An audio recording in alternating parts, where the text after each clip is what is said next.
He didn't collapse under bright arena lights. There were no cameras waiting. No headlines prepared in advance.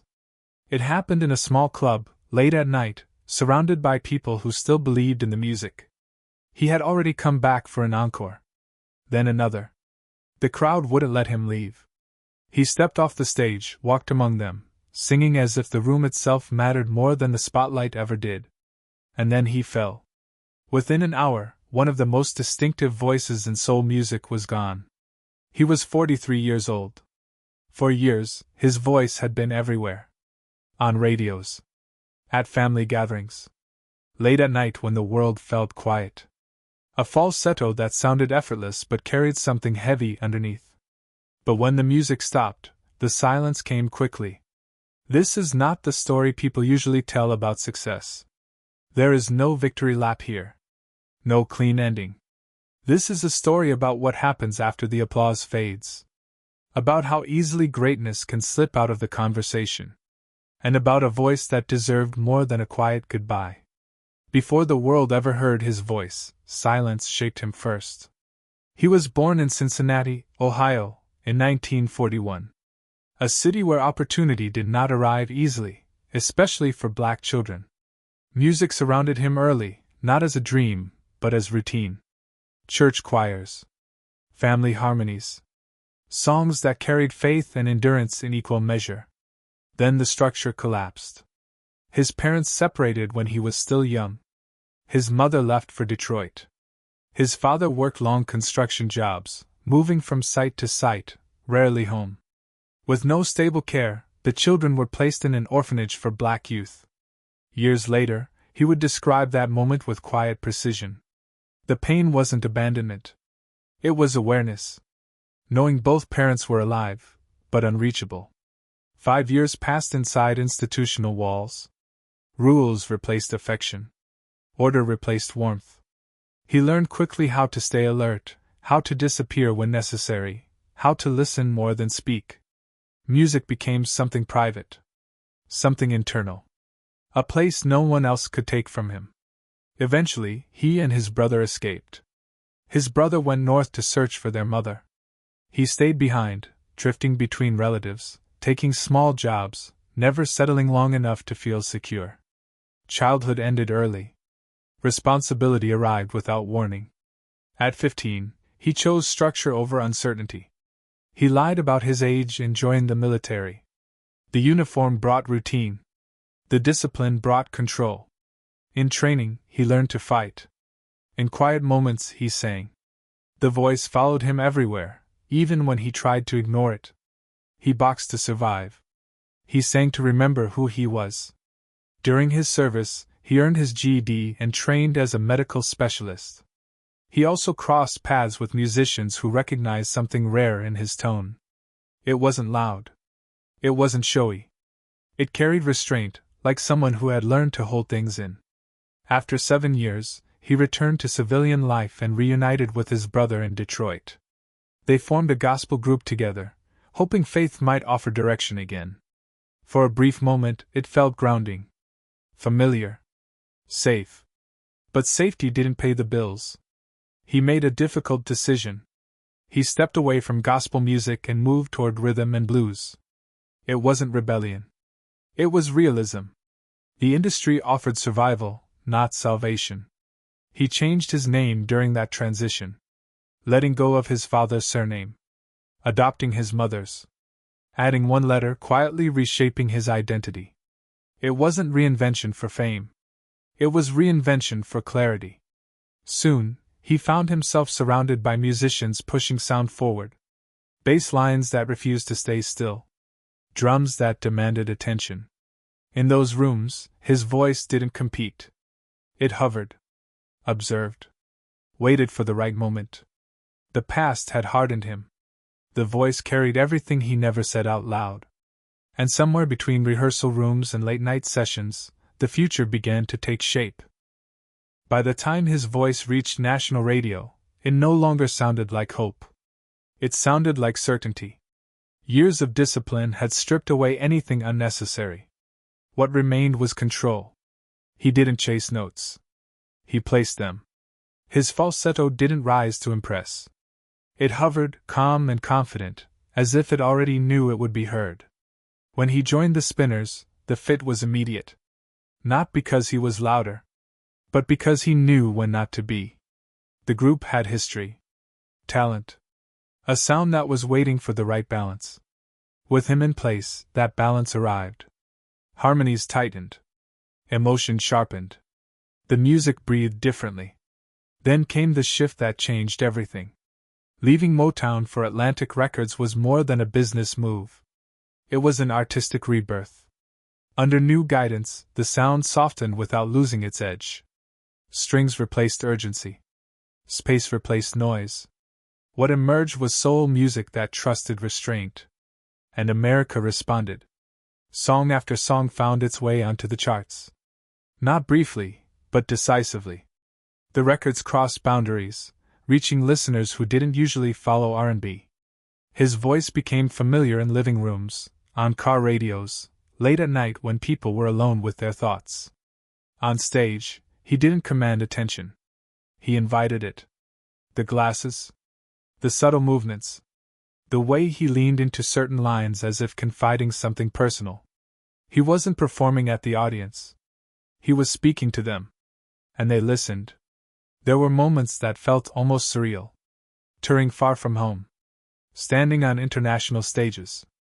Singing in Africa during a moment the world was watching. For someone who had spent years feeling unseen, the applause was overwhelming.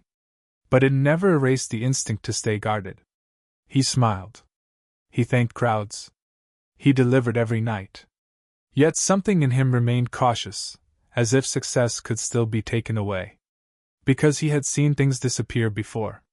The music of that era now defines a generation. Albums that didn't chase trends.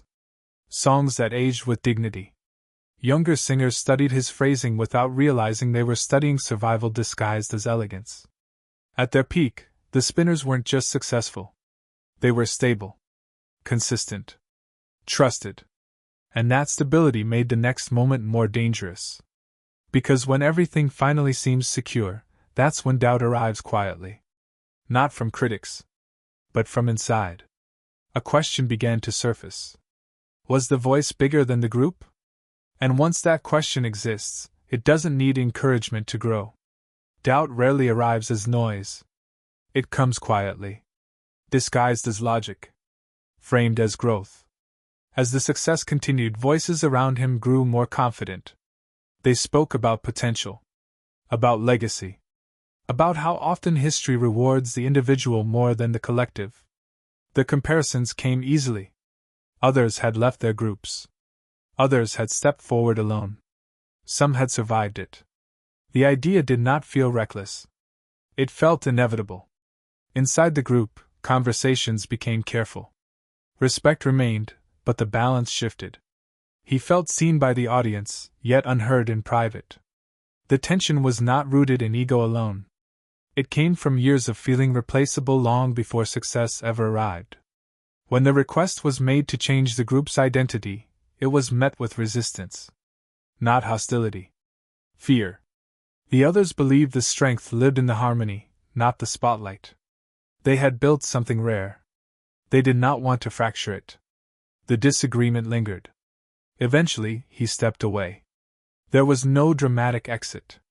No public feud. Just a quiet separation that carried heavy expectations. The industry responded quickly. New management. A solo contract. Fresh optimism. On paper, everything looked right. But momentum does not transfer automatically. The first solo release came and went without impact. Radio stations hesitated. The charts remained indifferent. The next project struggled the same way. The voice was still there. The skill unchanged. But context matters, and context had shifted. Without the familiar harmonies, the music felt exposed. He kept moving.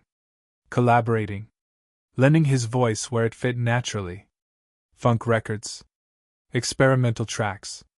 Songs that would later become influential, even if his name did not lead the billing.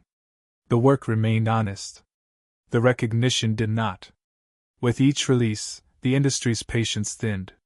Phone calls slowed. Budgets shrank. Opportunities narrowed.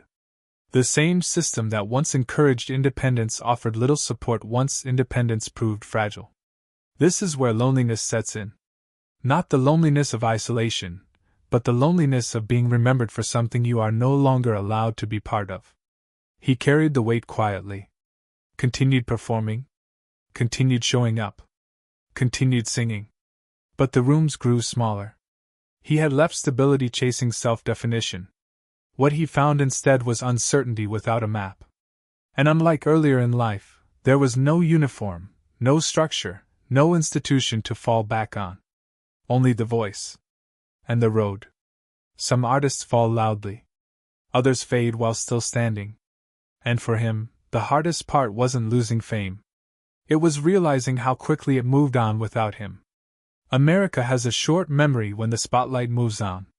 In the years after his departure from the group, his name slowly slipped from mainstream conversation. Not erased, but misplaced. Music magazines focused on what was new. Radio leaned forward, not back. The industry rarely paused to ask what had been lost along the way. For many listeners, the voice remained familiar even when the name did not. Songs continued to play at family gatherings, on late-night radio, in quiet moments when nostalgia settled in. People sang along without realizing they were revisiting a history that had never been properly closed. His sound became part of the background of American life, while his story faded into footnotes.